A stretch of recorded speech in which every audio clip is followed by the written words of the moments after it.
Gold prices open the week moving higher, getting north of 4,400 all the way up to 4,442.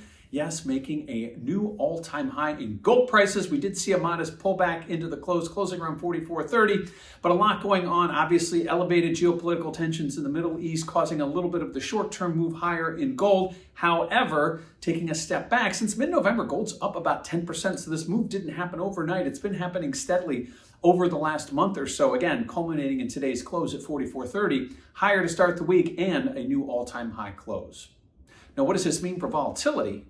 Well, check out that CVOL index over at cmegroup.com. You'll see volatility opens the week higher as prices make new all-time highs and we see uncertainty remain elevated.